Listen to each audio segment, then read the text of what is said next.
अच्छा, इनका जुर्म क्या है? कोई जुर्म नहीं है। फिर इसके साथ रिजवान है। रिजवान के बारे में भी यही कहा गया कि ये मुख्तलिफ व्हाट्सएप ग्रुप्स के अंदर शामिल है। भाई आपने एलिगेशन बताना है कि एलिगेशन क्या है, इनका रोल क्या है, कहाँ पर ऐसी एविडेंस है जहाँ पर आप ये एट्रीब्यूट करें कि इनका कलदम तंजीमों के साथ या मुल्क के खिलाफ इन्होंने कोई ऐसी चीज़ की है, तो वो कोई चीज़ नहीं पेश की गई। इसी तरह उसाम आपको बताना चाहें कि यहाँ पर 3 दिन के बाद दोबारा जो है, आज इतवार का दिन है और रऊफ हसन साहब और दीगर हमारे साथ जो स्टाफ है पाकिस्तान तहरीक इंसाफ के ऑफिस का, उनको उठाया गया था, जिसमें कोई पानी देने वाला है, कोई वहाँ पर क्लर्क है, कोई वहाँ पर जो है वो सिक्योरिटी देता है, कोई किसी का क्या रोल है।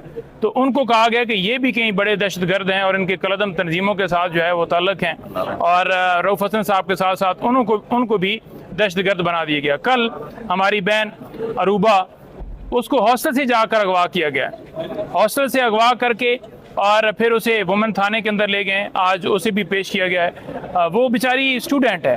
अब देखें, आप किसी के मुस्तकबिल को आप उसके साथ इस तरह से खेल रहे हैं। यहाँ पर मैं थोड़ी सी तफसीलात आपको देना चाहूँगा, क्योंकि जो अभी सूरत हाल कोर्ट के अंदर चल रही है और जो अभी जिसका इंतज़ार है वो भी मैं आपको बताऊँगा।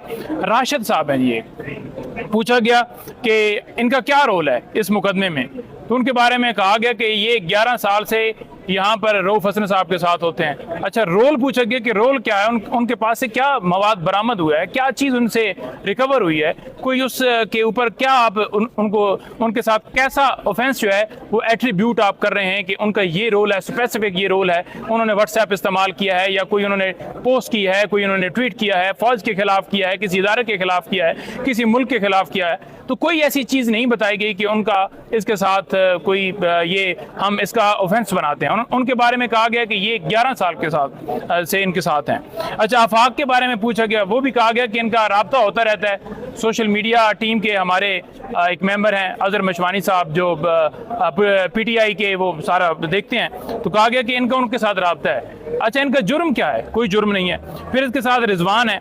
रिजवान के बारे में भी यही कहा गया कि ये मुख्तलिफ व्हाट्सएप ग्रुप्स के अंदर शामिल है। भाई आपने एलिगेशन बताना है कि एलिगेशन क्या है, इनका रोल क्या है, कहाँ पर ऐसी एविडेंस है जहाँ पर आप ये एट्रीब्यूट करें कि इनका कलदम तंजीमों के साथ या मुल्क के खिलाफ इन्होंने कोई ऐसी चीज़ की है, तो वो कोई चीज़ नहीं पेश की गई। इसी तरह उसामा है, रफ़ीक हैं, हमीदुल्लाह हैं, हमजा हैं, और अरूबा के बारे में मैंने आपको बताया, आफाक के बारे में मैंने आपको बताया।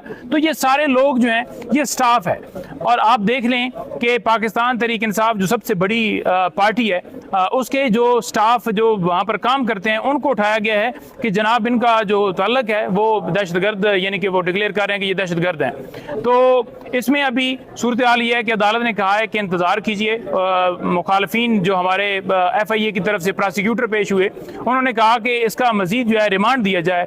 इसको जो है वो रिमांड जो है हमने लेना इसलिए है क्योंकि इनसे काफ़ी चीज़ें हमने बरामद करनी है। रऊफ हसन साहब का कहीं इंडिया के किसी बंदे के साथ ताल्लुक है, राहुल के साथ ताल्लुक है, और इसी तरह से मुख्तलिफ चीज़ें जोड़ रहे थे। और सूरत हाल इस वक्त की यही है कि अदालत ने कहा इंतज़ार करें। हमने अपोज किया, हमने कहा कि ये बिल्कुल इसमें बेल बनती है, इसमें बेल फौरी होनी चाहिए, क्योंकि ऑन रिकॉर्ड कोई ऐसी चीज़ नहीं है, ऑन रिकॉर्ड ऐसा कोई मामला नहीं है।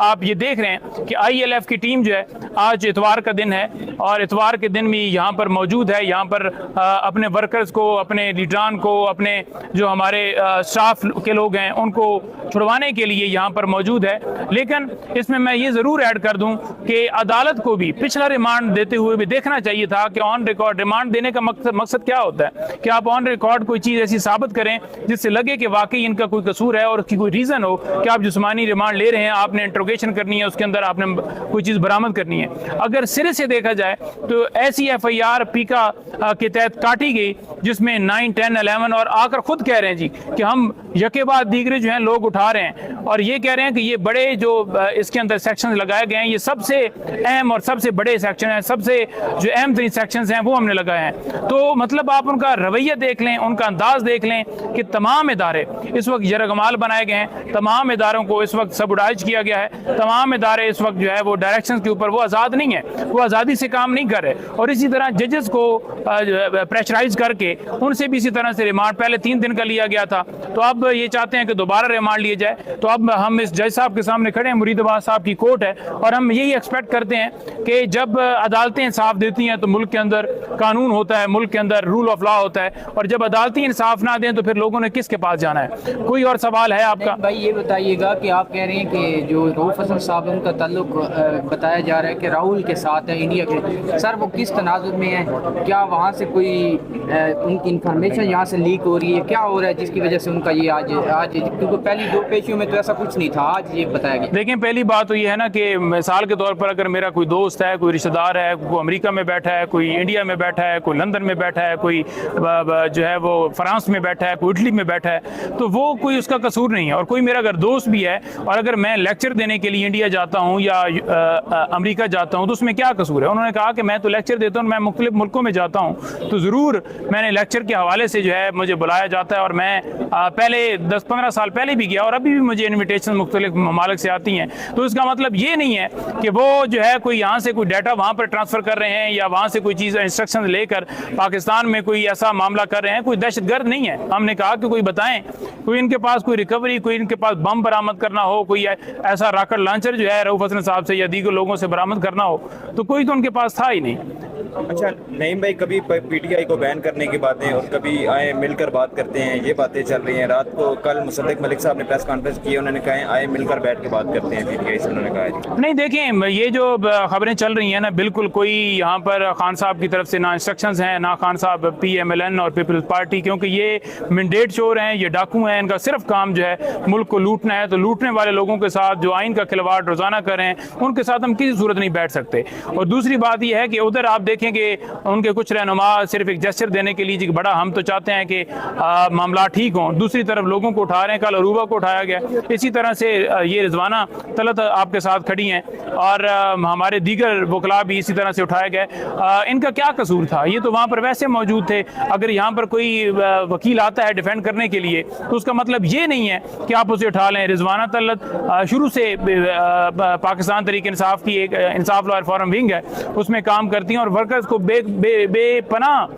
लातादाद वर्कर्स को छुड़वाया है, उनकी तरफ से नुमाइंदगी की है। और इनका कसूर सिर्फ ये है कि ये इंसाफ लॉयर फोरम की मेंबर हैं और इन वर्कर्स के लिए ये क्यों आती हैं, क्यों बेल्स करवाती हैं। तो ये कसूर हैं और ये मामलात हैं आपके सामने। लेकिन किसी सूरत इनके साथ कोई डील वाली बात नहीं है, और ना ही हम कोई डील करेंगे, और ना ही कोई ऐसा कोई मामला है, ना ही कोई इनके साथ बातचीत हो रही है।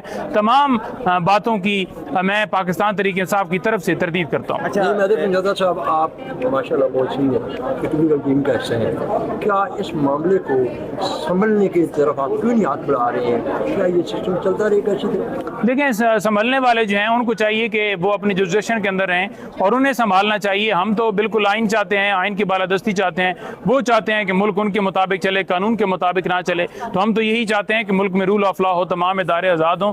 ये जो सारा किया जा रहा है ये बंद किया जाए।